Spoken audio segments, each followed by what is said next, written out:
조지 롤린슨의 고대 동방세계의 7 위대한 군주국은 고대 페르시아 제국이라는 거대하고 복잡한 세계를 이해하는데 아주 훌륭한 길잡이가 되어주는 책입니다. 이 책은요, 단순히 역사적 사건들을 나열하는 데 그치지 않아요. 제국을 이루었던 그 땅의 기후와 지형, 또 그 위에서 함께 살았던 동식물들, 그리고 마침내 이 모든 것을 아우르며 제국을 건설했던 사람들의 기질까지 아주 깊이 있게 들여다봅니다. 자, 지금부터 이 책을 따라 고대 페르시아라는 거대한 풍경 속으로 함께 들어가 보겠습니다. 우리의 여정은요, 역사가 헤로도토스가 지상의 낙원이라고까지 칭송했던 바로 이 묘사에서 시작됩니다. 이 한 문장만 들어도 페르시아 제국이 얼마나 다채롭고 풍요로운 땅을 품고 있었는지 어렴풋이 짐작이 가죠. 이렇게 강력한 인상을 시작으로 제국을 구성했던 서로 너무나도 달랐던 극과 극의 땅들을 하나씩 차분히 살펴보겠습니다. 네, 페르시아는 정말이지 극과 극의 환경이 공존하는 땅이었습니다. 불모지에 가까운 해안에서부터 비옥하기 그지없는 평원까지 제국을 이루었던 이 다양한 땅의 모습을 먼저 자세히 들여다보겠습니다. 첫 번째로 가볼 곳은 제국의 남쪽 끝 페르시아만과 인도양에 접한 해안 지역입니다. 고대 그리스인들은 이곳에 사는 사람들을 익티오파기, 우리말로 하면 물고기를 먹는 사람들이라고 불렀다고 해요. 그 이름에서 알 수 있듯이 이들의 삶은 전적으로 바다에 의존하고 있었는데요. 하지만 그들이 발딛고 선 땅은 상상 이상으로 혹독했습니다. 이 묘사를 따라 그들의 삶을 한번 상상해 보시겠어요? 여름 내내 푹푹 찌는 더위 속에서 마실 수 있는 물이라고는 소금기 섞인 우물물이 전부입니다. 농사를 지을 수 있는 유일한 희망은 겨울에 잠깐 내리는 비에 달려 있고요. 그런데 참 놀라운 것은 이런 척박한 환경 속에서도 사람들은 어떻게든 살아남았다는 겁니다. 드문드문 존재하는 목초지를 찾아내 가축을 키우고 일부 지역에서는 대추야자와 곡물을 길러냈다고 하니 그 강인한 생존력이 정말 대단하게 느껴집니다. 그런데 말이죠. 이 척박한 남부 해안과는 정말이지 정반대의 풍경을 가진 곳도 있었습니다. 북쪽으로 눈을 돌리면 험준한 산맥과 깊은 계곡으로 둘러싸인 아르메니아 지역이 나타나는데요. 이곳은 그야말로 천혜의 요새였죠. 이 강력한 자연 방어막 덕분에 아르메니아인들은 수천 년간 외부의 침략 속에서도 자신들의 정체성을 지켜낼 수 있었습니다. 하지만 아르메니아는 단순히 방어에만 좋은 요새가 아니었습니다. 이 묘사처럼 이곳은 풍요의 땅이기도 했어요. 계곡과 평야는 아주 비옥했고 풍부한 물 덕분에 목초지와 과수원이 번성했죠. 특히 아르메니아의 넓은 목초지는 제국 최고의 말을 길러내는 산지였습니다. 매년 2만 마리에 달하는 훌륭한 군마가 바로 이곳에서 페르시아 왕제에게 바쳐졌다고 하는데요.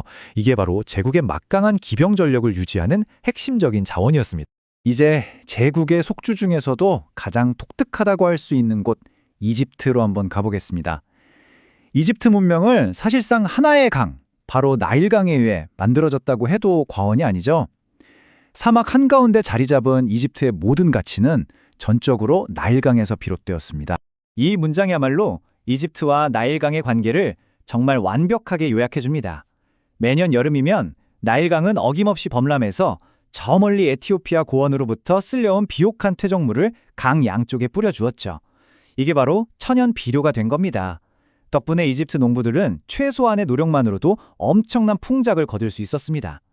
범람이 끝난 후에도 강물은 수많은 운하와 저수지를 통해 땅을 적셨고 1년 내내 농사를 가능하게 하는 생명줄이 되어주었습니다. 이집트의 부를 이야기할 때 나일강만 생각하면 안 됩니다. 또 하나의 보물창고가 있었거든요. 파얰 지역에 있었던 모에리스 호수인데요. 헤로도토스는 이 거대한 호수가 사람이 만든 것이라고 기록했지만 실제로는 자연적으로 형성된 분지였다고 합니다. 물에 소금기가 좀 섞여 있었는데도 불구하고 이곳은 엄청난 양의 물고기가 사는 그야말로 황금어장이었습니다. 고대 기록에 따르면 이 호수의 어업권만으로도 왕비의 의복과 향수 비용을 전부 감당할 정도의 막대한 부가 창출되었다고 하니 그 규모가 짐작이 가시나요? 자, 지금까지는 땅 그 자체를 봤다면 이제는 그 땅 위에서 살아 숨쉬던 다채로운 생명들을 만나볼 시간입니다. 이 동식물들은 제국의 문화와 경제에 깊은 영향을 미친 또 다른 부의 원천이었습니다. 페르시아는 수많은 과일과 식물의 고향이었습니다. 복숭아는 라틴어 학명 페르시카 자체가 페르시아의 것이라는 뜻을 가질 정도였으니까요. 얼마나 대표적인 과일이었는지 알 수 있죠. 레몬의 조상격인 시트런 역시 페르시아를 통해 서방 세계에 알려졌습니다. 또 왕의 호두라고 불릴 만큼 최상급 품질을 자랑하는 호두가 생산되었고, 그리스와 로마에서 아주 귀한 약재로 쓰였던 실피움 같은 허브도 이곳에서 공급되었습니다. 카르마니아의 포도, 다마스쿠스의 자두처럼 제국 각지의 특산물은 그 지역의 이름을 달고 세계로 퍼져나갔습니다. 페르시아의 땅은 그야말로 야생동물의 왕국이었습니다. 먹이사슬 최상위에는 사자와 곰이 군림했고, 광활한 평원에서는 야생 당나귀와 영양떼가 자유롭게 뛰어놀았습니다. 험준한 산악지대는 야생 염소인 아이벡스의 영역이었죠. 그 밖에도 멧돼지, 하이에나, 늑대 등 수많은 동물이 이 생태계를 더욱 역동적으로 만들었습니다. 이런 동물들의 존재는 페르시아의 자연이 아직 길들여지지 않은 원시적인 힘을 그대로 간직하고 있었음을 보여주는 것 같습니다. 하늘도 마찬가지였어요. 생명으로 가득했죠. 매가 창공을 지배하는 동안 땅에서는 육중한 느시가, 숲에서는 화려한 꽹이 살았습니다. 호숫가에는 홍학과 황새가 우아한 자태를 뽐냈고, 밤이 되면 나이팅게일의 아름다운 노랫소리가 정원을 가득 채웠다고 합니다. 페르시아의 하늘과 땅은 실로 다양한 생명들이 살아가는 거대한 무대였습니다. 다시 제국의 남쪽, 그 물고기를 먹는 사람들에게로 돌아가 볼까요? 그들에게는 바다는 삶 그 자체였습니다. 식단의 거의 모든 것을 물고기와 해안가의 지천으로 널린 조개류에 의존했으니까요. 이 묘사는 정말 바다의 거대함과 그에 기대어 살아가는 사람들의 삶을 극적으로 보여줍니다. 한번 상상해 보세요. 해안으로 떠밀려온 고래 한 마리는 마을 전체의 운명을 바꾸는 거대한 사건이었을 겁니다. 살과 기름은 귀한 식량이 되었고, 거대한 뼈는 건축 자재가 되었습니다. 고래의 갈비뼈가 집을 지탱하는 들보가 되고, 턱뼈가 집의 문이 되는 광경이라니, 척박한 환경 속에서 주어진 자원을 최대한 활용하려 했던 인간의 놀라운 창의성을 엿볼 수 있는 대목입니다. 하지만 이렇게 풍요로워 보이는 제국에도 끔찍한 재앙의 그림자가 항상 드리워져 있었습니다. 바로 메뚜기 떼입니다. 이 묘사를 보면 메뚜기 떼는 그냥 좀 많은 해충 정도가 아니라 하늘을 뒤덮는 재앙 그 자체였음을 알 수 있습니다. 남동풍이 불어올 때면 아라비아에서 건너온 수억 마리의 메뚜기가 태양을 가리면서 날아왔다고 해요. 그들이 한번 휩쓸고 지나간 자리에는 푸른 것이라고는 아무것도 남지 않았고, 이건 곧바로 끔찍한 기근으로 이어졌습니다. 참 아이러니하게도 이런 시기가 오면 사람들은 살아남기 위해 자신들을 굶주리게 만든 바로 그 메뚜기를 잡아 소금에 절여 먹어야만 했습니다. 지금까지 우리는 페르시아라는 거대한 무대를 살펴봤습니다. 이제 그 무대의 주인공이었던 사람들, 바로 페르시아인들의 기질과 가치관, 그들의 내면으로 깊이 들어가 볼 차례입니다. 페르시아 사람들의 성격에서 가장 널리 칭송받았던 특징은 단연 용기였습니다. 특히 전장에서 보여준 그들의 용맹함은 적들조차 경외심을 표할 정도였다고 합니다. 이건 심지어 페르시아와 직접 맞서 싸웠던 그리스 역사가가 남긴 평가입니다. 예를 들어 테르모필레 전투에서 페르시아 병사들은 변변한 방어구도 없이 짧은 칼과 창만으로 온몸을 철갑으로 무장한 스파르타 중장보병의 방진에 돌진했습니다. 그들은 맨손으로 적의 긴 창을 붙잡고 부러뜨리려고 애쓰면서 어떻게든 대열을 무너뜨리고자 했죠. 이런 모습을 보면 그들의 패배 원인이 겁이 많아서가 아니라 장비의 열세에 있었다는 말이 정말 와닿습니다. 그런데 말이죠. 이 페르시아 사람들의 기질이 그렇게 단순하지만은 않았습니다. 그들 내면에는 아주 강렬한 이중성이 공존하고 있었거든요. 한편으로는 용기와 활력이 넘치고 진실을 존중하며 손님을 아주 관대하게 대하는 미덕을 지녔습니다. 하지만 또 다른 한편으로는 사치에 쉽게 빠져들었고 감정에 격정적으로 휩쓸렸으며 놀랍게도 왕 앞에서는 한없이 유순하고 복종적이었습니다. 어쩌면 이건 광활한 제국을 정복하는 데 필요했던 그 용맹함과 절대 군조 아래서 살아남기 위해 필요했던 복종심이 한 민족 안에 동시에 자리 잡게 된 결과일지도 모르겠습니다. 페르시아인의 여러 모습 중에서 특히 흥미로운 것은 그들의 솔직한 감정 표현입니다. 그들은 감정을 억누르기보다는 마음속 열정을 있는 그대로 드러내는 사람들이었습니다. 이 문장은 페르시아인의 감정적인 본성을 정말 정확하게 보여줍니다. 그들은 흔히 서구 문화에서 미덕으로 여기는 위험 있는 자제력과는 거리가 좀 멀었죠. 마치 어린아이처럼 순수하게, 기쁘면 큰 소리로 웃고 슬프면 통곡했습니다. 생기가 넘치고 흥분을 잘하며 마음을 움직이는 모든 열정을 밖으로 터뜨리는 것을 두려워하지 않았던 겁니다. 그들의 기쁨과 슬픔은 모두에게 공개되는 투명한 것이었습니다. 자, 이제 페르시아 사람들이 사고방식을 이해하는 데 있어서 가장 중요하고 어쩌면 가장 핵심적인 개념에 다다랐습니다. 그것은 바로 군주, 즉 왕에 대한 그들의 독특하고 절대적인 관계입니다. 이건 현대인의 관점에서는 조금 이해하기 어려울 수도 있는 개념입니다. 페르시아에서 왕은 국가 그 자체였습니다. 우리가 보통 애국심이라고 부르는 감정이 나라라는 추상적인 개념이 아니라 왕이라는 한 사람에게로 전부 흡수되어 버린 것과 같다고 할 수 있죠. 따라서 왕의 결정이 이성적이던 그저 변덕에 의한 것이든 그에 대한 절대적인 복종은 페르시아 사람들에게는 본능처럼 깊이 새겨져 있었습니다. 이러한 사고방식은 특히 위기의 순간에 더욱 명확하게 드러났습니다. 전쟁이 터지거나 국가적인 재난이 닥쳤을 때 모든 페르시아 사람들의 첫 번째 생각이자 가장 중요한 관심사는 오직 하나, 바로 왕의 안위였습니다. 다른 모든 것은 그 다음 문제였죠. 이 문장만큼 그들의 충성심이 얼마나 절대적이었는지를 강력하게 보여주는 것도 없을 겁니다. 제국 전체의 운명이 오직 한 사람, 왕의 안위에 달려있다고 믿었던 것입니다. 개인이 자신을 희생해서 왕을 구하는 이야기들은 그것이 사실이든 아니든 간에 당시 사람들이 왕의 존재를 얼마나 중요하게 여겼는지를 보여주는 증거라고 할 수 있습니다.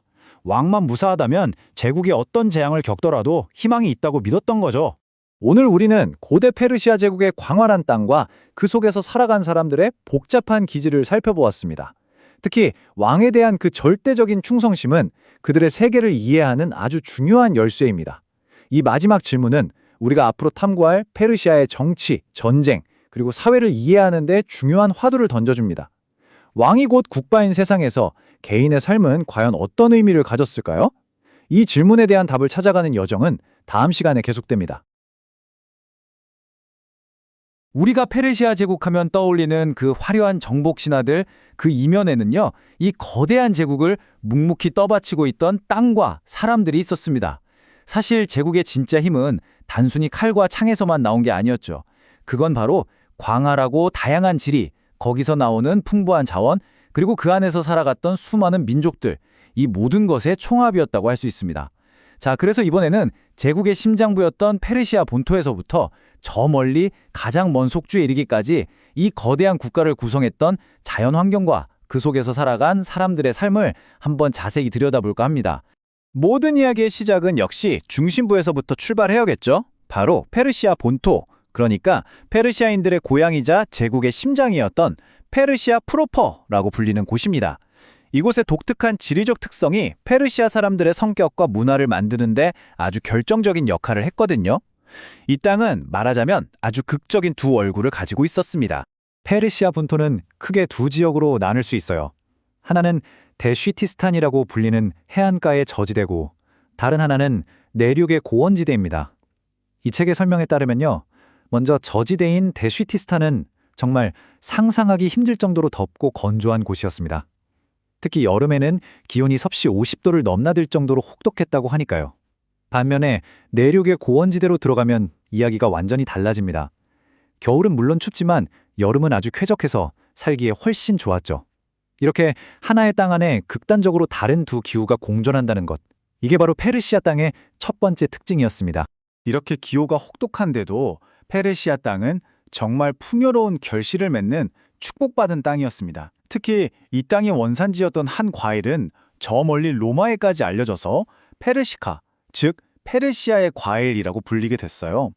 그게 바로 오늘날 우리가 즐겨 먹는 복숭아입니다. 우리가 지금 쓰는 영어 단어 피치의 어원이 바로 여기서 시작됐다는 사실 정말 재밌지 않나요? 그 밖에도 왕의 호두라고 불릴 정도로 귀했던 호두나 여러 약재들, 그리고 다양한 과일들이 이 땅의 풍요로움을 잘 보여주고 있습니다. 자, 그럼 식물만 있었을까요? 당연히 아니죠. 페르시아의 산과 들에는 정말 다양한 야생동물들이 살고 있었습니다. 그 중에서도 페르시아를 상징하는 동물을 딱 하나 꼽으라면 단연 사자였습니다. 페르시아의 왕들이 왜 그렇게 사자 사냥에 집착했겠어요? 바로 자신의 힘과 용맹함을 백성들에게 보여주는 최고의 방법이었기 때문이죠. 그 외에도 곰이나 야생당나귀 같은 동물들, 그리고 수많은 초식동물과 포식자들이 함께 어우러져 복잡한 생태계를 이루고 있었습니다.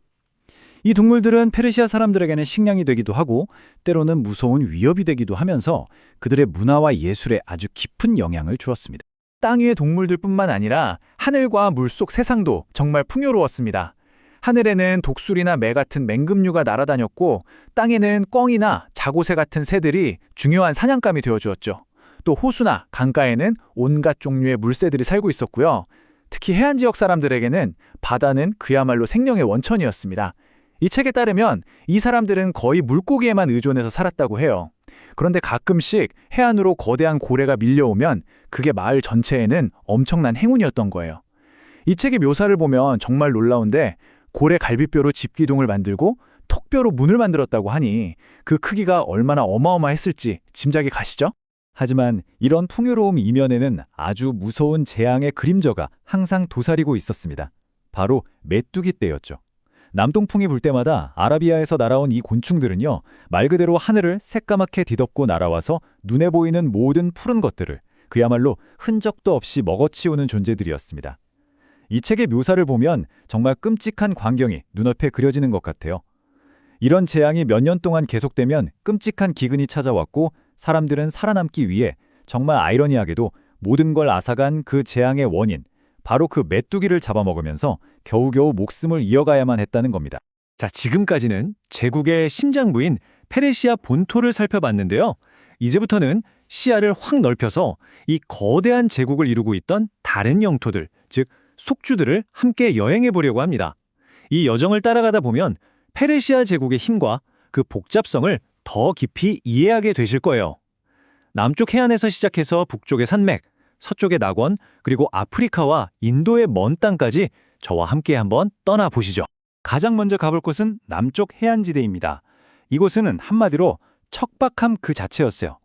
역사가 헤로도토스가 이곳 사람들 이름을 뭐라고 붙였냐면 익티오파기, 그러니까 물고기 먹는 사람들이라고 불렀습니다. 그만큼 먹을 게 없어서 오직 바다에만 의지해서 살았다는 뜻이겠죠. 강도 거의 없고 여름 내내 짠 우물물로 버텨야 하는 그런 땅이었습니다. 그런데 이런 절망적인 땅에도 희망은 있었습니다. 마카라는 지역은 마치 사막의 오아시스처럼 대취하자도 잘하고 곡물도 풍부해서 생명의 터전이 되어 주었다고 해요. 이제 북쪽으로 한번 가볼까요?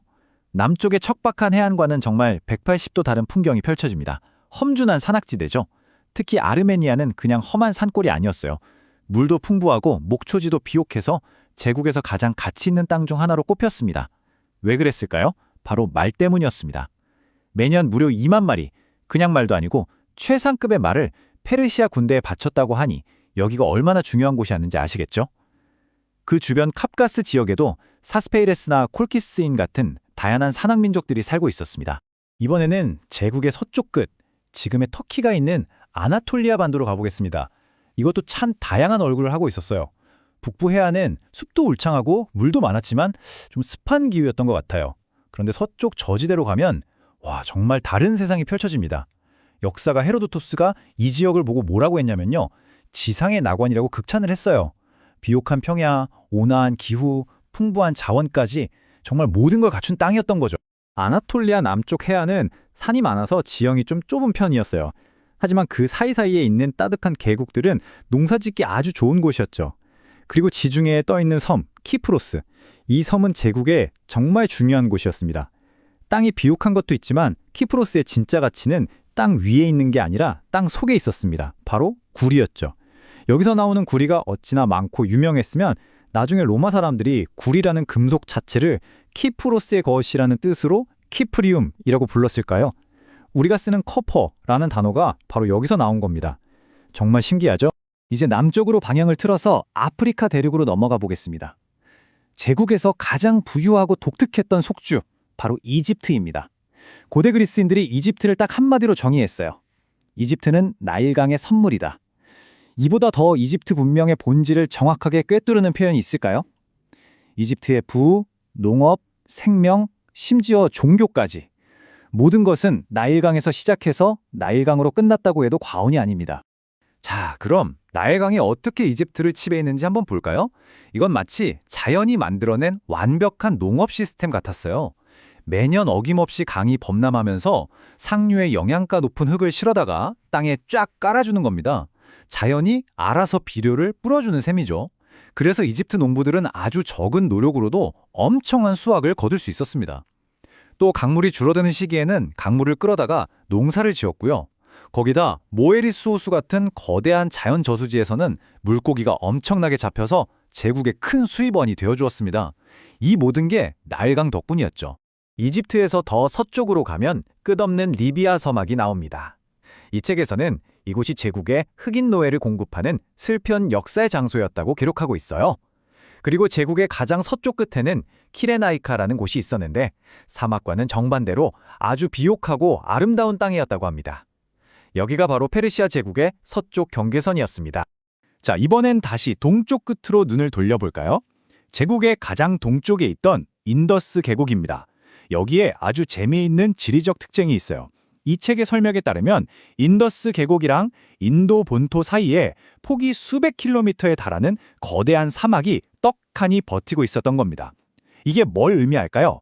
바로 천연 방어벽 역할을 해줬다는 거죠. 덕분에 페르시아는 비교적 적은 힘으로도 이 넓은 땅을 방어하고 통치할 수 있었습니다. 이것은 제국의 중요한 군인과 막대한 부를 안겨주는 핵심 지역이었습니다. 페르시아 제국의 이렇게 광대한 영토는 뭐랄까 마치 살아있는 거대한 자연사 박물관 같았다고 할 수 있어요. 각 지역의 독특한 환경 덕분에 오늘날에는 좀처럼 보기 힘든 다양한 동물들이 제국 곳곳에 살고 있었거든요. 어떤 희귀한 생명들이 있었는지 한번 살펴보겠습니다. 이 책에서 동물들의 분포를 비교해 놓은 게 참 재밌는데요. 예를 들어서 사자는 페르시아인들에게 아주 익숙했지만 호랑이는 의외로 이란 고원에는 아예 없었대요.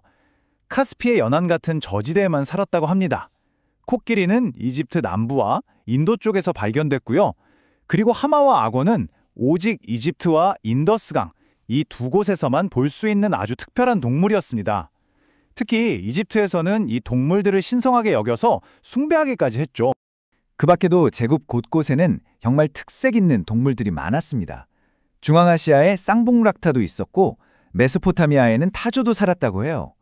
펀자브 지역에서는 앵무새도 볼 수 있었고요. 특히 이집트의 신성한 새로 유명한 따오기 있잖아요. 이 새가 이집트뿐만 아니라 저 멀리 인더스강 유역에서도 발견되었다는 점은 참 흥미롭습니다. 제국이 얼마나 넓고 또 그 안에서 생태계가 어떻게 연결되어 있었는지를 보여주는 단서가 아닐까 싶네요. 제국의 힘은 물론 강한 군사력이지만 그 군사력을 뒷받침한 건 결국 돈, 즉 막대한 천연자원이었습니다. 비옥한 땅에서 나는 최고의 농산물부터 땅속 깊은 곳에서 캐내는 온갖 보석에 이르기까지 제국은 그야말로 풍요로움 그 자체였어요. 고대 세계에서 메이드 인 페르시아 제국은 일종의 명품 브랜드 같은 거였어요. 각 지역마다 최고의 품질을 자랑하는 특산품이 있었죠. 아이올리스의 밀은 품질이 좋기로 유명했고 바빌론의 대취하자는 그 맛을 따라올 게 없었고요. 앞서 말했던 페르시아의 복숭아나 시리아 헬본에서 나는 고급 포도주처럼 각 지역은 자신들만의 최고의 생산물을 자랑했습니다. 이런 물건들이 제국 안에서 활발하게 교류되면서 경제를 하나로 묶어주는 중요한 역할을 했던 겁니다. 땅 위만 풍요로웠던 게 아닙니다. 땅 속에는 그야말로 보물들이 가득 묻혀 있었죠. 이 표를 보시면 제국 곳곳에서 정말 다양한 보석들이 채굴됐다는 걸 알 수 있습니다. 이집트에서는 에메랄드가, 저 멀리 박트리아에서는 그린 루비가 나왔습니다. 특히 키프로스 같은 곳은 에메랄드, 오팔, 사파이어, 자수정까지 그냥 섬이 아니라 보물섬이었던 셈이죠. 이런 귀한 보석들은 페르시아 왕실의 엄청난 부와 권위를 상징하는 아주 중요한 물건들이었습니다. 자, 그렇다면 이 어마어마한 제국을 만들고 다스렸던 사람들, 바로 페르시아인들은 대체 어떤 사람들이었을까요? 지금부터는 그들의 겉모습, 성격, 그리고 그들이 중요하게 생각했던 가치들을 통해서 제국의 주인이었던 이 민족의 본질에 한번 다가가 보겠습니다. 성경에 나오는 이 구절이 메디아와 페르시아의 관계를 정말 상징적으로 잘 보여줍니다. 이 두 민족은 사실 같은 이란계 아리안 혈통을 가진 형제 같은 사이였어요. 처음엔 형님격인 메디아가 더 강했지만 나중에 나타난 동생 페르시아가 그 형을 뛰어넘어서 패권을 잡은 상황을 비유하는 거죠. 이 책은 이 두 민족이 인종적으로는 거의 같았고 다른 민족들을 지배할 만한 뛰어난 자질을 가지고 있었다고 설명합니다. 이 책은 페르시아 사람들의 기질을 빛과 그림자, 양면을 모두 아주 솔직하게 평가하고 있어요. 지적으로는 예술이나 문학에서 그리스인들만큼 깊이가 있지는 않았다고 말합니다.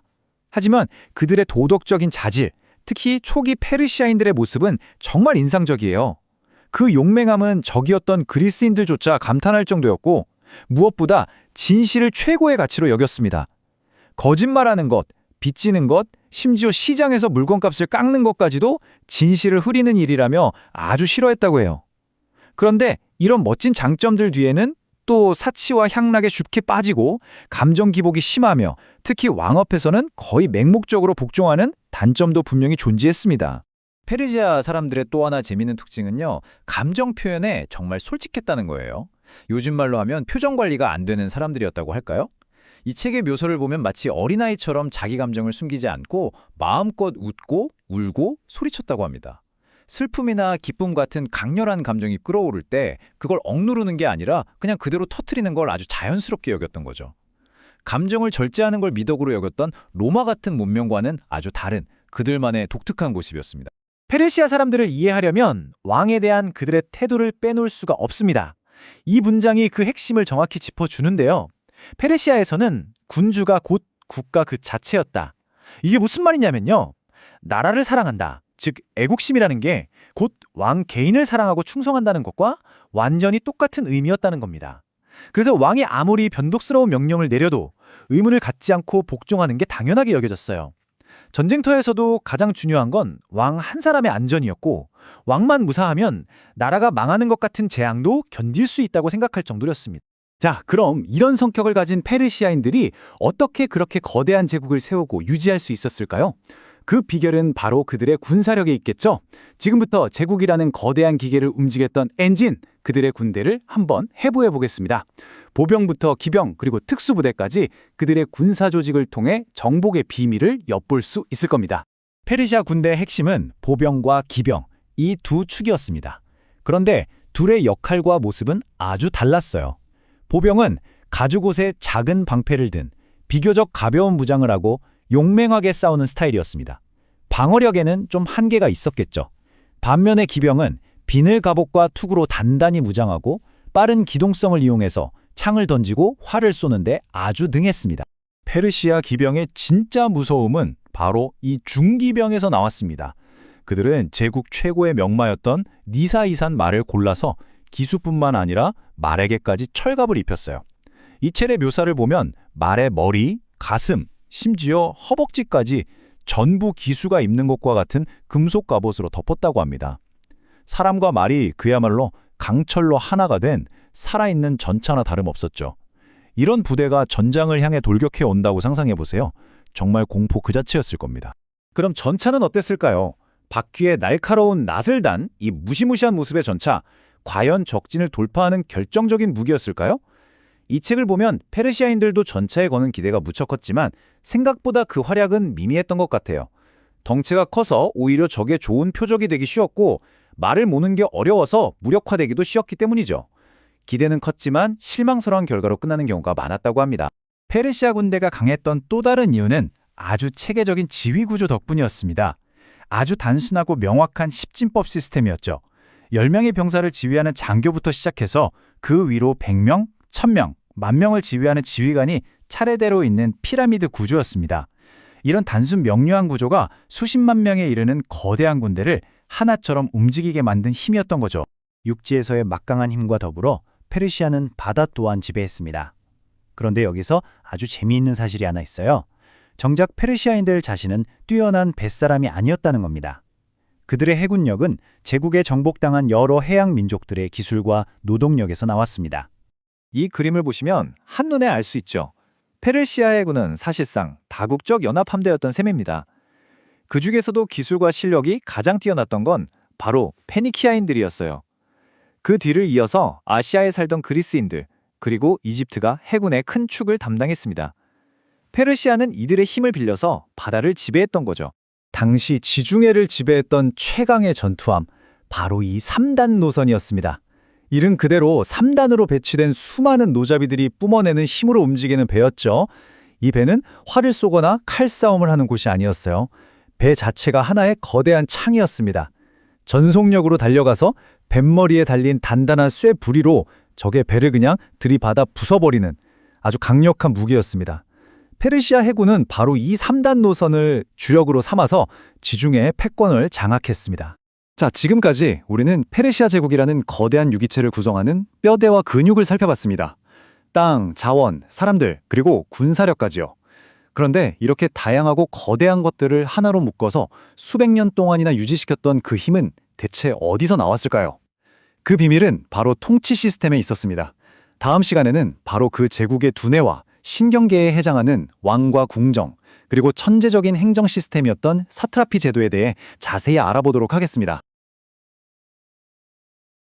페르시아 제국이 그야말로 절정에 달했을 때 그 찬란함의 이면에는 과연 어떤 복잡한 구조가 숨어 있었을까요? 이 책은 바로 그 질문에 대한 답을 찾아가는 하나의 여정이라고 할 수 있습니다. 지금부터 왕의 절대적인 권력에서부터 평범한 사람들의 일상에 이르기까지 이 거대한 제국의 속살을 함께 깊이 들여다보는 시간을 갖도록 하겠습니다. 이번 시간에는요, 크게 5가지 흐름으로 이야기를 풀어갈까 합니다. 먼저 제국의 심장 그 자체였던 왕의 절대 권력에 대해 알아보고, 그 다음엔 제국을 이끌었던 페르시아 사람들은 어떤 특성을 가졌는지 살펴볼 거예요. 이어서 이 거대한 제국을 지탱했던 강력한 군사 조직과 질서를 유지하기 위한 아주 엄격한 법률, 그리고 마지막으로 그들의 정신세계를 엿볼 수 있는 종교와 예술까지 페르시아라는 거대한 그림을 하나씩 완성해 보겠습니다. 자, 그럼 페르시아 권력의 가장 꼭대기, 그 정점에는 무엇이 있었을까요? 바로 왕입니다. 그의 존재 자체가 곧 국가와 똑같이 여겨졌던 절대 권력의 중심으로 한번 들어가 보겠습니다. 이 책에 나오는 한 구절이 페르시아인과 왕의 관계를 정말 명확하게 보여주는데요. 그들 사이의 관계는 절대적이고 어떠한 의심도 허용되지 않는 복종의 관계였습니다. 이건 페르시아 제국의 안정을 이해하는 데 있어서 가장 핵심적인 개념이라고 할 수 있어요. 나라를 사랑하는 마음, 즉 우리가 말하는 애국심이라는 감정마저도 결국엔 왕 한 사람에 대한 충성심으로 전부 모아지는 그런 사회였던 거죠. 왕의 외모는 그의 신과 같은 지위를 보여주기 위한 하나의 정교한 장치였습니다. 그가 입는 옷이나 들고 있는 장신구 하나하나가 아주 강력한 메시지를 전달했죠. 예를 들어서 칸디스라고 불리는 이 자색 로브는요, 아주 풍성한 주름과 넓은 소매로 어떤 체형의 사람이 입더라도 위험 있어 보이게 만들었고, 그 위에 놓인 황금 자수는 그의 막대한 부를 과시했습니다. 허리를 감싸는 넓은 황금 벨트, 그리고 일반 신하들의 것과는 비교할 수 없을 정도로 높고 뻣뻣하게 만든 티아라는 멀리서 보기만 해도 저 사람이 바로 왕이구나 하고 알아볼 수 있게 만드는 압도적인 권력의 상징이었던 셈입니다. 왕이 앉는 왕좌는 단순한 가구가 아니었습니다. 말하자면 왕의 위엄을 더욱 확장시키는 무대 장치와도 같았죠. 금과 은으로 만들어진 이 왕좌는요, 다리 끝이 동물의 왕인 사자의 발 모양을 하고 있어서 힘과 권위를 상징했습니다. 여기에 더해서 왕은 번쩍이는 황금 귀걸이와 팔찌, 목걸이를 착용해서 그의 엄청난 부를 과시하면서 마치 신과 같은 존재라는 인상을 주었던 거죠. 왕의 주변은 그 한 사람을 보좌하기 위한 거대한 조직으로 둘러싸여 있었습니다. 이 표에서 보시는 것처럼 각기 다른 역할을 맡은 수많은 관리들이 왕을 중심으로 톱니바퀴처럼 움직였죠. 왕의 전차를 모는 마부부터 왕이 말에 오르내릴 때마다 황금 발판을 대령하는 시종, 심지어 파리를 쫓는 아주 사소해 보이는 역할까지 따로 있었습니다. 그 중에서도 특히 왕의 눈과 귀라고 불렸던 정보원들은요, 제국 전역에서 일어나는 모든 소식을 왕에게 직접 보고하면서 그의 절대적인 통치를 가능하게 했던 아주 핵심적인 역할을 담당했습니다. 궁정의 규모는 정말 우리의 상상을 초월합니다. 이 책의 기록을 보면 왕이 매일 궁궐 안에서 무려 15,000명에 달하는 사람들을 먹여 살렸다고 해요. 이게 어느 정도냐면 오늘날 작은 도시 하나의 인구와 맞먹는 규모입니다. 그러니까 궁전이라는 게 하나의 거대한 자급자족 공동체, 수많은 관리와 경비병, 하인, 그리고 손님들로 북적이는 그야말로 살아있는 도시였다고 볼 수 있는 거죠. 왕실에서 열리는 연회는 단순히 음식을 나눠 먹는 자리가 아니었습니다. 제국의 부와 권력을 한껏 과시해서 방문객들을 압도하고 또 충성스러운 신하들에게는 보상을 내리는 아주 정교하게 기획된 정치적인 행사였죠. 고위 손님들은 금과 은으로 장식된 소파에 비스듬히 누워서 식사를 즐겼고 그들의 머리 위에는 거대한 보석으로 포도송이를 만든 황금 포도나무 장식이 매달려 있었습니다. 제국의 막대한 부를 시각적으로 극대화해서 보여주는 정말 압도적인 장치였던 셈입니다. 궁전 안에는 규네케움, 즉 우리가 보통 허렘이라고 부르는 또 다른 세계가 존재했습니다. 이곳은 단순히 왕의 여인들이 머무는 공간을 넘어서요. 아내와 후궁 그리고 환관들로 이루어진 복잡한 사회 구조와 권력 관계가 존재하는 곳이었습니다. 모든 것은 엄격한 경례와 서열의 규칙에 따라 움직였죠. 으뜸 아내인 왕비도 상당한 권력을 누렸지만 종종 그보다 더 강력한 힘을 가진 인물은 바로 왕의 어머니인 왕대비였습니다. 또 이곳의 여성들은 외부 세계와 철저하게 격리되어서 휘잔을 친 가마를 타지 않고는 외출할 수 없었고요. 심지어 그 가마에 손에 대는 행위조차 사형에 해당하는 중죄로 여겨진 만큼 그들의 삶은 폐쇄적이었습니다. 제국을 다스리는 냉철한 군주의 모습 이면에는 어떤 인간적인 모습이 있었을까요? 왕은 몇 가지 특정한 여가 활동에 몰두했다고 합니다. 가장 대표적인 건 역시 사냥이었는데요. 전차를 타고 맹렬하게 사자를 쫓으면서 통치자의 용맹함을 과시했습니다. 또 파라다이스라고 불리는 거대한 왕실 사냥터에서 비교적 안전하게 사냥을 즐기기도 했죠. 궁전 안에서는 주사위 놀이에 푹 빠져들었는데 때로는 엄청난 액수의 금화나 심지어 노예를 걸고 게임을 할 정도로 승부욕이 강했다고 해요. 그런데 참 의외인 건 여행 중이나 궁궐 안에서 조용히 목각 같은 수공예를 즐기면서 집중하는 소박한 면모도 있었다고 이 책은 전하고 있습니다. 자, 그렇다면 이 광대한 제국을 건설하고 또 유지했던 페르시아인들은 과연 어떤 사람들이었을까요?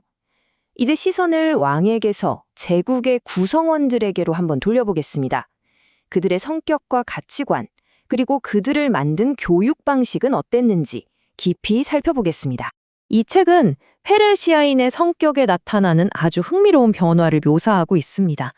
제국 초기, 그러니까 나라를 세우던 시기에 그들은 용기가 넘치고 진실을 존중하는 것 같은 강인한 미덕을 가진 민족으로 그려집니다. 하지만 제국이 막대한 부와 권력을 손에 쥐게 되면서 그들의 성격 또한 변하기 시작했다는 거죠.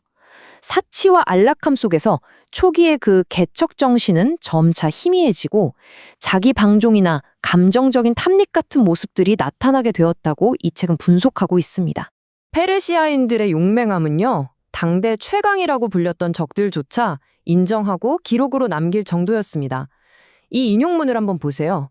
전투에서 패배한 원인을 그들의 용기 부족이 아니라 무기와 갑옷이 우리보다 안 좋았기 때문이라고 돌릴 정도였죠. 실제로 그들은 변변한 방패도 없이 짧은 검과 창만 가지고 온몸을 철갑으로 두른 스파르타의 밀집 대형에 용감하게 돌진했다는 기록이 있습니다. 이건 그들의 대담하고 호전적인 정신을 단적으로 보여주는 일화라고 할 수 있겠죠.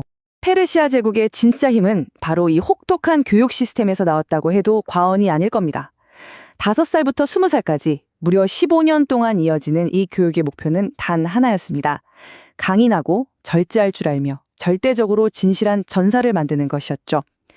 청년들은 극심한 더위와 추위를 견뎌야 했고 때로는 도토리 같은 야생식물로 연명하면서 극한의 생존 훈련을 받았습니다.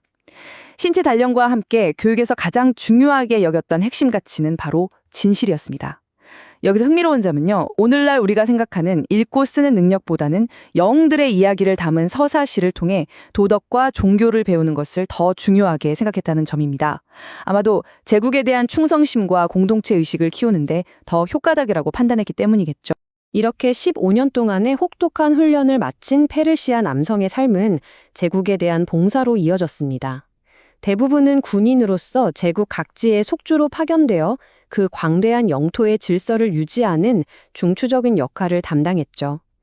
소수의 엘리트들은 궁정에서 왕을 보좌하는 관리가 되었고 또 다른 이들은 페르시아 사회에서 군인만큼이나 존경받는 직업이었던 농업에 종사하면서 제국의 경제적인 기반을 다졌습니다. 오늘날 상업과 무역이 국가 경제의 근간을 이루는 것과는 아주 다르게 고대 페르시아인들은 이걸 매우 천하게 여겼습니다. 그 이유가 참 독특한데요. 도덕적인 이유 때문이었습니다. 그들은 가격을 흥정하고 이익을 따지는 과정에서 필연적으로 거짓말과 속임수가 생겨난다고 봤어요. 그리고 이건 페르시아인들이 가장 중요하게 여기는 진실이라는 가치를 훼손한다고 믿었던 거죠. 이런 생각이 사회에 깊숙이 뿌리내려서 부유층들은 물건을 사고 팔지 않는 것 자체를 고결함의 증거이자 자랑거리로 여길 정도였다고 합니다. 이토록 거대한 제국이라는 기계를 움직이고 또 유지하기 위해서는 아주 강력한 엔진이 필요했을 겁니다. 그 엔진은 바로 막강한 군사력이었죠. 이제 페르시아의 육군과 해군이 어떻게 조직되고 움직였는지 그 정교한 구조를 자세히 한번 살펴보겠습니다. 페르시아 군대는 다양한 병과가 아주 유기적으로 결합된 조직이었습니다. 가벼운 갑옷을 입었지만 강력한 활로 무장한 보병이 원거리 공격을 담당했고요.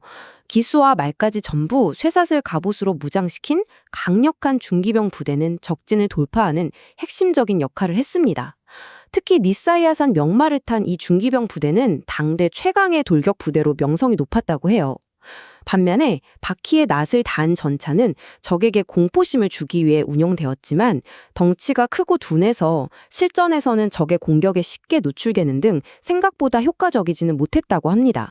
수십만 명이나 되는 대군을 어떻게 효율적으로 운용할 수 있었을까요? 그 비결은 바로 현대 군대와도 아주 유사한 십진법 체계에 있었습니다. 이 표에서 보시는 것처럼 10명을 지휘하는 분대장급 장교부터 시작해서 100명, 1000명, 그리고 1만 명을 지휘하는 상위 지휘관까지 명령이 신속하고 정확하게 전달될 수 있는 아주 명확한 지휘 계통을 갖추고 있었던 거죠. 이것이 바로 거대한 군대를 일사불란하게 움직이게 만든 비결이었습니다. 거대한 페르시아 군대가 이동하는 것조차도 아주 고도로 의식화되고 또 전략적인 절차에 따라서 이루어졌습니다. 행군 대열의 가장 중심에는 왕과 종교적인 상징물들이 위치해서 철저하게 보호를 받았죠. 이것은 단순히 군사적인 효율성뿐만 아니라 왕의 신성한 권위를 과시하는 상징적인 의미도 함께 담고 있었습니다. 페르시아 해군력의 심장은 바로 3단 노선, 우리가 트라이림이라고 부르는 배였습니다. 이름에서 알 수 있듯이 3단으로 배치된 노자비들이 강력한 추진력을 내는 당대 최고의 속도와 파괴력을 자랑하는 군함이었죠. 이 배의 설계 목적은 단 하나였습니다. 뱃머리에 달린 단단한 쇠 충각으로 적함의 킥면을 들이받아서 말 그대로 부숴버리는 것이었죠. 고대 해전의 양상을 완전히 바꿔놓은 혁신적인 무기였습니다. 페르시아인들은 뛰어난 전사였을 뿐만 아니라 우리의 상상을 초월하는 규모의 프로젝트를 실행하는 놀라운 기술자들이기도 했습니다. 그 대표적인 사례가 바로 유럽 침공을 위해서 헬레스폰토스 해협을 가로지르는 거대한 배다리를 건설한 일입니다. 그들은 수백 척의 군함을 밧줄로 아주 단단하게 엮어서 거친 해협 위에 거대한 부교를 만들었고 그 위로 수십만 대 군과 말, 전차가 바다를 건넜습니다. 이건 그들의 엄청난 동원력과 당시로서는 최첨단이었던 공학 기술을 증명하는 기념비적인 사건이라고 할 수 있습니다. 자, 그렇다면 이렇게 다양하고 광활한 영토에서 질서는 과연 어떻게 유지되었을까요? 그 해답은 절대적인 만큼이나 끔찍했던 그들의 법 체계에 있습니다. 그 체계는 놀라울 정도로 단순했습니다.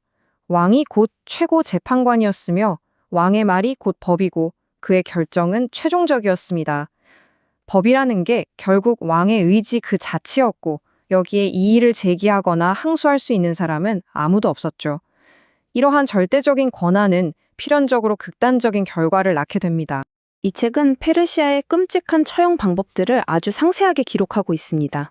이 형벌들은 단순히 일반 범죄자에게만 적용된 것이 아니라 왕에게 반기들을 든 귀족이나 반역자들에게도 똑같이 가해졌습니다. 그 목적은 아주 명확했어요. 극도의 고통과 공포를 통해서 잠재적인 반역의 싹을 아예 잘라내는 것이었죠. 혀를 뽑거나 산채로 가죽을 벗기는 등의 형벌은 제국의 질서에 도전하는 행위가 어떤 끔찍한 결과를 초래하는지 모든 사람에게 똑똑히 보여주는 공개적인 경고였습니다. 아마도 그 중에서 가장 끔찍하고 악명이 높았던 형벌은 보트 형벌이었을 겁니다. 이 책의 묘사를 보면 희생자를 두 척의 보트 사이에 묶어서 얼굴과 팔다리만 내놓게 한 뒤에 강제로 우유와 꿀을 먹여서 심한 탈이 나게 합니다. 그리고는 그대로 방치해서 배설물과 음식 냄새에 이끌린 벌레들이 희생자의 몸을 천천히 파먹게 하는 방식이었습니다. 즉각적인 죽음이 아니라 고통을 최대한으로 연장시키는 이 끔찍한 방식은 페르시아 형벌제도가 추구했던 극단적인 잔인성과 공포 정치를 상징적으로 보여주고 있습니다. 차용에 이르지 않는 비교적 가벼운 범죄에 대한 처벌 역시 매우 가혹했습니다. 특히 절도와 같은 범죄를 저지른 사람들은 손이나 발을 잘리거나 눈을 뽑히는 신체 절단형에 처해졌습니다. 그리고 그들은 평생을 그 징표를 지닌 채 살아가야만 했죠. 이것은 살아있는 경고판으로서 사회 전체에 공포를 심어주고 아예 범죄를 생각조차 할 수 없게 만들려는 의도였습니다. 자, 지금까지 우리는 페르시아 제국의 권력 구조, 군사력, 그리고 법률이라는 외적인 틀을 살펴보았습니다. 마지막으로 이 거대한 제국을 정신적으로 지탱했던 내면 세계는 어땠을까요? 페르시아인들이 무엇을 믿었고 또 그 믿음을 예술과 건축을 통해 어떻게 표현했는지 한번 살펴보겠습니다. 페르시아의 종교는 원래 아후라 마즈다라는 최고신에 대한 순수한 숭배에서 시작되었습니다. 하지만 제국이 확장되면서 마귀라고 불리는 사제 계급의 영향력이 커졌고 그들의 복잡한 의식이 기존 신앙과 결합되는 혼합주의적인 성격을 띠게 됩니다. 특히 하늘에서 내려왔다고 믿는 성스러운 불을 영원히 꺼트리지 않고 지키는 불의 제단이 숭배의 중심이 되었는데요. 이것은 보이지 않는 신을 눈에 보이는 상징을 통해서 숭배하려는 변화를 보여주는 것이기도 합니다. 페르시아의 예술과 건축은 한마디로 압도를 위해 설계되었다고 할 수 있습니다. 그들은 거대한 돌 플랫폼 위에 궁전을 지어서 방문객들이 자연스럽게 우러러보게 만들었죠. 특히 넓은 궁전 홀에 지붕의 무게가 거의 느껴지지 않을 정도로 아주 높고 가느다란 기둥들을 수없이 세우는 혁신적인 건축 양식으로 유명합니다. 이 기둥들이 만들어내는 숲은 그 안에 들어서는 사람에게 끝없는 공간감과 함께 신성한 경외감을 불러일으켰을 겁니다. 페르시아 건축의 가장 독특하고 인상적인 특징으로 남아있죠. 페르시아 예술에서 가장 반복적으로 나타나는 주제가 있습니다. 바로 강력한 짐승이나 괴물과 싸워서 이기는 왕의 모습입니다. 이것은 단순히 우리 왕은 힘이 세다라는 것을 과시하는 것을 넘어서요. 왕이 곧 질서와 선의 화신이며 혼돈과 악의 세력으로부터 제국을 보호하는 유일한 수호자라는 아주 강력한 정치적 메시지를 담고 있었습니다. 사자나 황소가 혼돈을 상징했다면 그들을 제압하는 왕은 제국의 안정과 평화를 보장하는 신적인 존재로 사람들에게 각인되었던 것이죠. 이 책을 통해서 페르시아 제국의 속을 들여다보니 우리에게 하나의 깊은 역설을 보여주는 것 같습니다. 페르시아는 정교한 행정체계 위에 세워진 고도로 조직화된 다문화 제국이었습니다.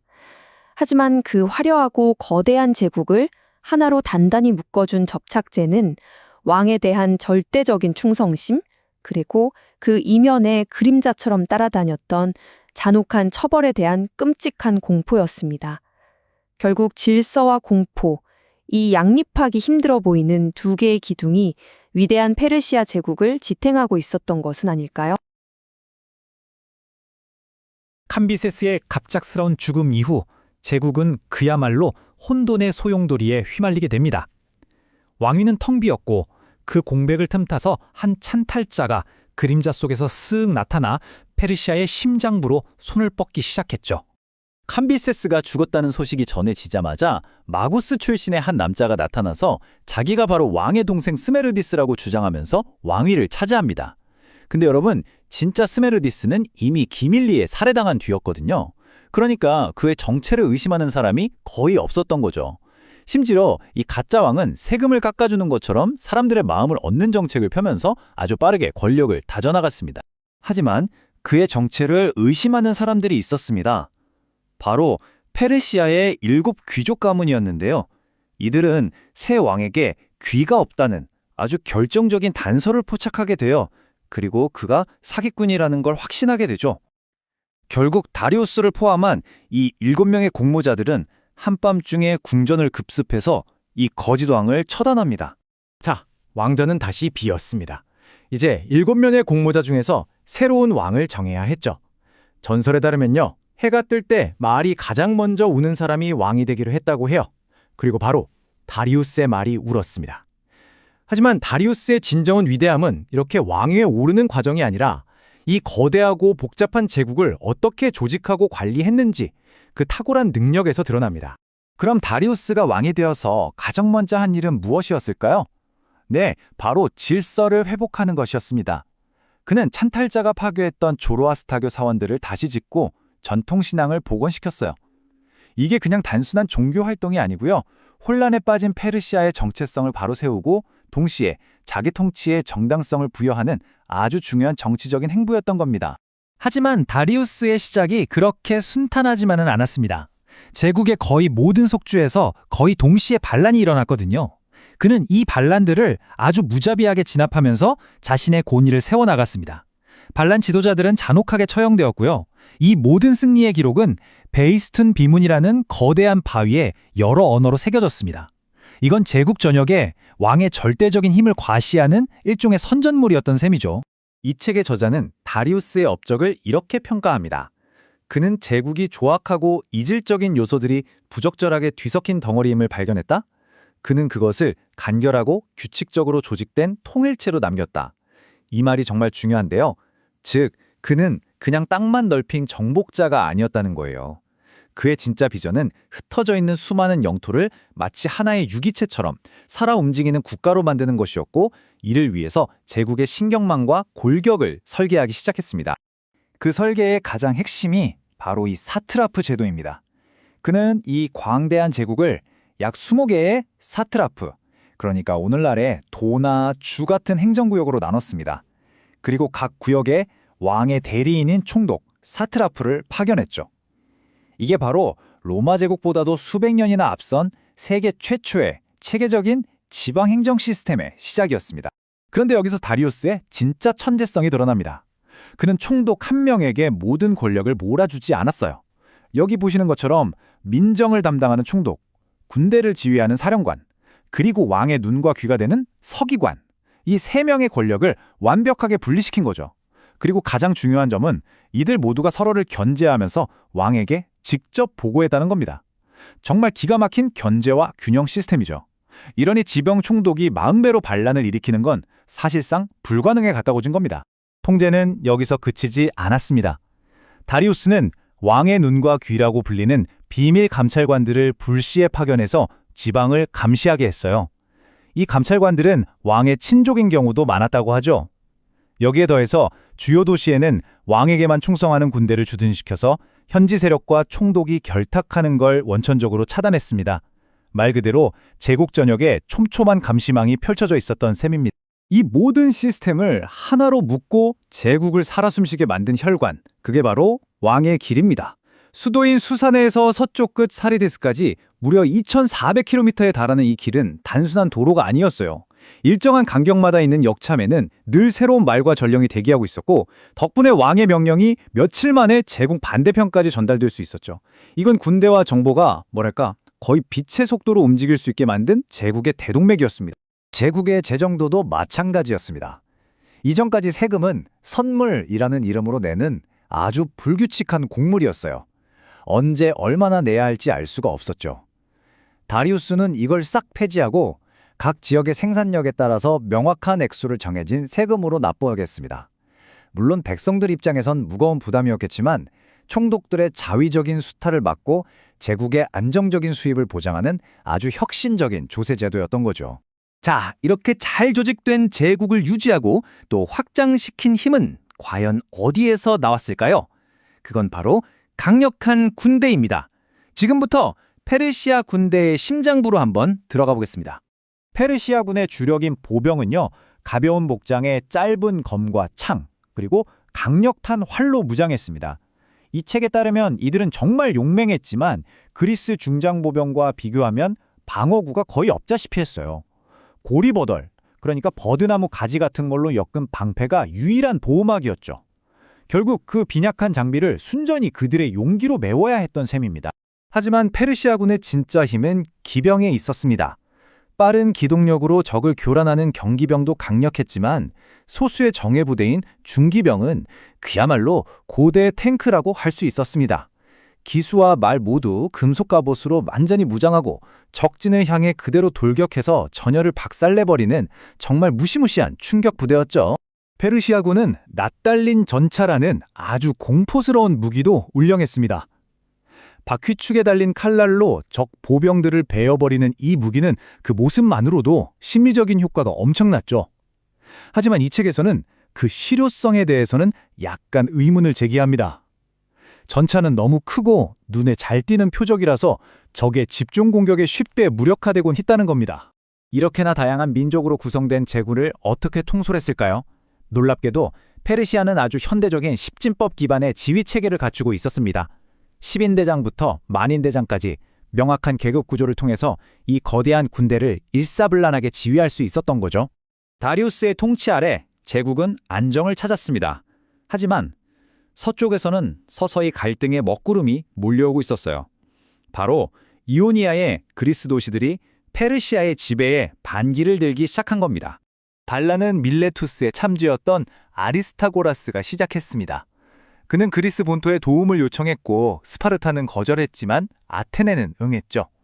이오니아의 모국을 자처했던 아테네는 함선 20척을 파병했는데 바로 이 결정이 역사를 바꾸는 결정적인 실책이었습니다. 아테네의 지원을 받은 반란군은 페르시아의 지방 수도 사르디스를 불태워버렸거든요. 아니, 왜 이 작은 지방의 반란이 이렇게 거대한 전쟁으로 번졌을까요? 아테네의 개입은 페르시아 입장에서 보면 그냥 단순한 지원이 아니었습니다. 그건 제국의 심장부를 공격하고 왕중왕의 권위에 정면으로 도전한 행위였죠. 사르디스가 불탔다는 소식을 들은 다리우스는 격노했고 아테네에 대한 복수를 맹세합니다. 바로 이 순간 기나긴 페르시아 그리스 전쟁의 서막이 오른 것입니다. 우리는 흔히 페르시아가 그리스에 패배했다 이렇게만 기억하잖아요. 그런데 이 책은 당시 그리스인의 기록을 인용해서 아주 흥미로운 관점을 제시합니다. 대담함과 전투 정신에 있어서 페르시아인들은 그리스인들에게 조금도 뒤지지 않았다. 심지어 적이었던 그리스인들조차 페르시아 병사들의 용맹함만큼은 인정했다는 거죠. 그들은 패배의 원인을 용기가 부족해서가 아니라 장비가 열등했기 때문이라고 분석했습니다. 다리우스는 결국 아테네에 대한 복수를 이루지 못한 채 세상을 떠났고 그 유업은 아들인 크세르크세스에게 이어집니다. 그는 아버지의 야망과 함께 국력이 그야말로 정점에 달한 제국을 물려받았어요. 이제 그는 그리스 전체를 정복하기 위해 역사상 그 누구도 시도하지 못했던 전무후무한 대원정을 준비합니다. 그 규모는 정말 상상을 초월했습니다. 제국 전역에서 동원한 최신의 전투함, 3단 노선만 해도 3,207척이었습니다. 여기에 보급을 위한 수송선과 작은 배들이 무려 3,000척이나 뒤따랐습니다.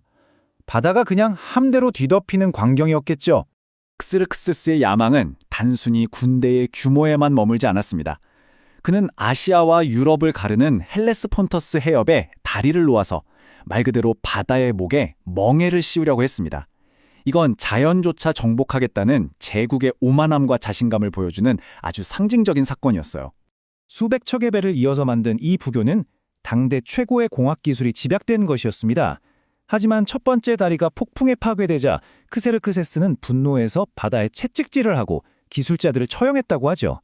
자연의 힘조차 자신의 의지에 굴복시키려 했던 그의 오만함을 보여주는 아주 유명한 일화입니다. 마침내 다리가 완성되고 크세르크세스는 군대가 건너기 전에 아주 성대한 의식을 치릅니다. 그는 황금잔에 담긴 술을 바다에 부으면서 태양신 미트라에게 유럽 정복을 기원했어요. 자신의 침략을 신의 이름으로 정당화한 거죠. 그리고 7일 밤낮으로 제국의 대군이 유럽 땅으로 밀려들어갔습니다. 그의 거대한 토목 공사는 여기서 그치지 않았습니다. 이전 원정 당시에 페르시아 함대가 난파되었던 험준한 아토스 반도가 있었는데요. 크세르크세스는 아예 그 반도를 파내서 운하를 만들어버립니다. 같은 실수를 반복하지 않기 위해서 지형 자체를 바꿔버린 거죠. 제국의 엄청난 힘을 보여주는 또 하나의 사례라고 할 수 있습니다. 이 대군의 행진은 그 자체로 재앙과도 같았습니다. 군대가 물을 마시면 강이 말라버렸고 그들을 위한 연회 한 번에 도시의 재정이 파탄났습니다. 심지어 밤에는 사자들이 나타나서 보급품을 싣던 낙타를 공격할 정도였다고 해요. 군대가 그냥 지나가는 것만으로도 그 땅의 생태계와 경제가 파괴되었던 겁니다. 하지만 이 거대한 원정은 결국 실패로 끝납니다. 그리고 그 실패 이후 제국에는 서서히 균열의 그림자가 드리우기 시작하죠. 크세르크세스의 뒤를 이은 아르타크세르크세스 1세의 시대에 나타난 제국의 첫 번째 약점들을 한번 살펴보겠습니다. 아르타크세르크세스 1세의 시대, 제국은 겉보기엔 평온했지만 속으로는 심각한 내용을 겪고 있었습니다. 제국의 빵 바구니나 다름없었던 이집트에서 대규모 반란이 일어났고 이걸 진압하는 데만 수년이 걸렸죠. 그런데 정말 심각한 사건은 그 다음에 터집니다. 바로 그 이집트 반란을 진압했던 최고의 명장 메가비조스가 이번엔 자기가 직접 반란을 일으킨 거예요. 그는 심지어 왕이 보낸 군대마저 격파했고 결국 왕은 그를 처벌하지 못하고 협상을 통해서 사면해줄 수밖에 없었습니다. 이 책은 그 원인을 왕의 성격에서 찾습니다. 아르타크세르크세스는 성품은 온화했지만 키루스나 다리우스 같은 선조들이 가졌던 그런 결단력이 부족했어요. 의지가 약해서 궁중 여성들에게 휘둘리기 일쑤였죠. 반란을 일으킨 장군을 처벌하지 못하고 용서했다는 건 왕의 권위가 더 이상 절대적이지 않다는 아주 위험한 신호를 제국 전체에 보낸 셈이었습니다. 성공한 반란, 그리고 유약한 왕. 이것들은 그냥 단순한 사건들이 아니었습니다. 제국의 견고한 기반에 생긴 첫 번째 균열이었죠. 이제 제국은 외부의 적이 아니라 바로 내부의 약점 때문에 서서히 무너지기 시작합니다. 그렇다면 지상 최대의 제국은 과연 어떻게 몰락의 길을 걷게 될까요? 그 마지막 이야기는 다음 편에서 이어가도록 하겠습니다. 조지 롤린슨의 책과 함께한 페르시아 제국 탐험, 그 마지막 여정입니다. 우리는 제국의 탄생과 눈부신 성장을 함께 지켜봤죠. 이제 그 거대한 역사가 서서히 저물어가는 황혼기를 마주할 시간입니다. 이번 시간에는 아케메네스 왕조의 마지막 장들을 따라가 보려고 합니다. 단순히 제국이 어떻게 무너졌는지를 보는 데서 그치지 않고 그 사회의 구조 자체가 어떻게 서서히 해체되어 갔는지를 깊이 들여다볼 거예요. 이 책은 제국의 마지막 숨결을 따라가면서 그 근본적인 원인을 차분하게 파고듭니다. 우리의 이야기는 아르타크스르크세스 1세라는 왕의 긴 통치 기간에서 시작됩니다. 이 시기 제국은 겉보기에는 여전히 광대하고 강해 보였지만 자세히 들여다보면 심각한 균열의 첫 징후들이 나타나기 시작하고 있었습니다. 롱기마누스, 우리말로 하면 긴손이라는 별명을 가졌던 아르타크세르크세스. 그는 이전의 왕들과는 사뭇 다른 인물이었습니다. 가혹함보다는 온화함으로 더 잘 알려졌죠. 그런데 역설적이게도 바로 그 선량한 성품이 거대한 제국을 다스리는 데에는 치명적인 약점이 되었습니다. 그의 통치는 역사의 나약함과 우유부단함으로 기록되게 됩니다. 왕은 궁정의 여인들에게 크게 휘둘리는 모습을 보였습니다. 특히 그의 어머니인 왕대비 아메스트리스와 누이 아미티스의 영향력이 아주 막강했는데요. 이 책에서는 두 사람 모두 규율 없는 삶을 산 인물이라고 묘사하고 있습니다. 이들의 입김은 때로 국가의 아주 중요한 결정에까지 영향을 미쳤다고 해요. 그의 성격은 페르시아 제국을 세운 창시자 키루스 대왕과 비교해보면 그 차이가 극명하게 드러납니다. 키루스가 마치 거대한 자연의 힘처럼 느껴지는 존재였다면 아르타크세르크세스는 주변 사람들의 의지를 담는 그릇에 가까웠다고 할 수 있죠. 한 명은 제국을 일으켜 세웠고 다른 한 명은 그 제국이 서서히 기울어지는 것을 지켜봐야만 했습니다. 제국의 안정상은 두 번의 크고 오래 끈 반란으로 시험대에 오르게 됩니다. 이건 단순한 지역 분쟁이 아니었어요. 제국의 심장부라고 할 수 있는 이집트와 시리아에서 일어난 이 사건들은 중앙의 권위가 얼마나 약해지고 있는지를 세상에 드러내는 아주 명백한 신호였습니다. 시리아의 총독이었던 메가비조스는 사실 개인적인 원한 때문에 반란을 일으켰습니다.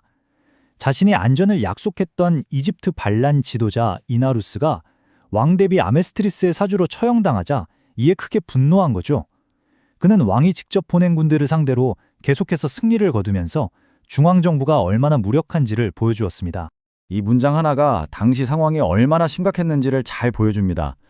제국의 대왕이 반란을 일으킨 자신의 총독과 마주 앉아 협상을 해야만 했다는 사실, 이건 이전에는 상상할 수도 없었던 명백한 약함의 표시였습니다. 그리고 이 사건은 다른 야심가들에게 아주 위험한 선례를 남기게 되었죠. 제국의 미래에 어두운 그림자가 드리우기 시작한 겁니다. 아르타크세르크세스 1세가 보여주었던 나약함은 마치 골마 터진 상처처럼 제국 전체에 퍼져나갔습니다. 이 시기는 극심한 내부 갈등으로 점철되었고 페르시아가 권력을 행사하는 방식 자체에 근본적인 변화가 생기게 됩니다. 노투스라는 별명을 가졌던 다리우스 2세의 시대에 이르러 제국의 보석과도 같았던 이집트가 마침내 독립에 성공합니다. 그리고 이집트는 이후 반세기가 넘도록 독립을 유지하게 되죠. 이것은 제국의 위신에 정말 크나큰 타격이었습니다. 이 시대 특히 펠로폰네소스 전쟁 기간 동안 페르시아는 더 이상 그리스를 직접 정복하려는 시도를 하지 않습니다. 대신 아주 교활한 조종자가 되어서 그리스 도시국가들 사이의 갈등을 부추기고 서로 싸우게 만드는 외교술에 집중하기 시작하죠. 직접적인 힘 대신 분열을 통해 지배하는 방식을 선택한 겁니다. 왕위에 대한 가장 심각한 도전은 뜻밖에도 왕실 내부에서 나왔습니다. 이건 제국 전체를 뒤흔들 거대한 내전의 서막이었죠. 다리우스 2세의 아들인 소키루스는 형보다 자신이 왕위에 더 적합하다고 굳게 믿었고 마침내 왕좌를 차지하기 위한 거대한 계획을 실행에 옮기기 시작합니다. 키루스의 군대는 아주 강력했습니다. 하지만 그 핵심 전력은 페르시아 병사들이 아니었어요. 바로 만인대라는 이름으로도 유명한 당시 최강의 보병이었던 정예 그리스 중장보병 호플리테 대부대였습니다. 이 1만 3천 명의 용병은 키루스가 반란에서 승리하는데 결정적인 역할을 할 것으로 기대되었습니다. 쿠낙사 전투는 단순히 두 군대의 싸움이 아니라 두 형제의 운명을 건 격돌이었습니다. 이 전투에서 정말 단 한순간의 개인적인 결투가 제국의 운명을 결정지어버렸죠. 그리스 용병들이 전투에서 이기고 있었음에도 불구하고 키루스가 형에게 너무 무모하게 돌진하다가 전사하면서 모든 것이 순식간에 끝나버렸습니다. 지도자를 잃은 1만 명의 그리스 용병들은 어떻게 되었을까요? 놀랍게도 그들은 페르시아 제국의 심장부를 가로질러 싸우면서 바다까지 돌아가는데 성공합니다. 작은 군대가 제국의 중심부를 유유히 통과한 이 사건은 그리스 세계에 아주 큰 충격을 주었죠. 페르시아 대왕이 생각보다 약하다는 것, 거대한 제국이 사실은 속이 텅 비어있을지도 모른다는 사실을 명백히 보여주었기 때문입니다. 이것은 훗날 알렉산더 대왕의 침공에 대한 중요한 복선이 됩니다. 이렇게 수십 년간 쇠퇴를 거듭하던 제국에 오큐스라는 새로운 왕이 등장합니다. 그는 오로지 잔인함과 강력한 의지력만으로 페르시아의 옛 힘을 되찾기로 결심한 아주 다른 종류의 인물이었습니다. 그의 목표는 아주 명확했습니다. 바로 제국이 잃어버렸던 속주들을 되찾는 것이었죠. 그 중에서도 가장 중요했던 것은 부유하면서도 끊임없이 반항하던 이집트였습니다. 그는 이전 왕들의 실패를 결코 반복하지 않겠다고 다짐했습니다. 이집트를 다시 정복하는 길은 결코 순탄치 않았습니다. 오쿠스는 첫 침공이 실패하자 그 실패를 보고 용기를 얻어 일어난 여러 반란들을 먼저 잔혹하게 진압해야만 했습니다. 특히 페니키아의 도시 시돈을 진압할 때는 극도로 무자비한 방법을 사용해서 주변 지역의 페르시아에 저항하면 어떤 끔찍한 결과가 기다리는지를 똑똑히 보여주었죠. 오코스는 정말 압도적인 규모의 군대를 소집했습니다. 그런데 여기서 아주 흥미로운 지점은 그가 이 거대한 군대를 세 부대로 나누고 각 부대를 페르시아인 지휘관과 자신이 신뢰하는 그리스인 지휘관이 공동으로 주의하게 했다는 사실입니다. 이것은 그리스 용병의 전투력을 최대한으로 끌어올리면서 동시에 배신을 막기 위한 아주 영리한 전략이었습니다. 그리고 그의 전략은 완벽하게 성공했습니다. 이집트는 다시 페르시아의 지배 아래 들어왔고 제국은 아주 잠시나마 과거의 영광과 공포를 되찾은 것처럼 보였습니다. 이 승리는 페르시아가 아직 죽지 않았다는 것, 여전히 강력한 힘을 가지고 있다는 것을 주변 세계에 과시하는 계기가 되었습니다. 하지만 이 잔혹했던 부활은 제국의 마지막 불꽃이었습니다. 알렉산더가 등장하기 직전에 마지막 몇 년은 궁중에서의 독살과 음모로 얼룩진 아주 암울한 이야기로 가득합니다. 결국 이런 내부의 혼란은 외부의 침략자, 즉 마케도니아의 침공에 맞서야 할 국가를 극도로 쇠약하게 만들고 말았습니다. 자, 지금까지 제국의 쇠퇴 과정을 쭉 따라가 보았는데요. 이제 잠시 시간을 거슬러 올라가서 제국의 심장부, 즉 화려하고 복잡하면서도 종종 공포스러웠던 페르시아 왕실의 세계는 과연 어떤 모습이었는지 한번 들여다보겠습니다. 페르시아 군주의 복장과 장신구, 그 모든 것은 그의 명백하고 절대적인 권력을 상징하도록 디자인되었습니다. 특히 왕만이 쓸 수 있었던 높고 뻣뻣한 티아라, 그리고 오직 왕을 위해서만 펼쳐졌던 거대한 양산은 그가 거의 신과 같은 존재라는 것을 시각적으로 보여주는 장치였죠.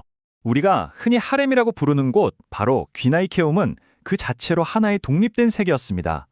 이곳은 아주 엄격한 위계 질서와 철저한 격리 규칙에 의해 다스려지는 외부 세계와는 완전히 단절된 공간이었어요.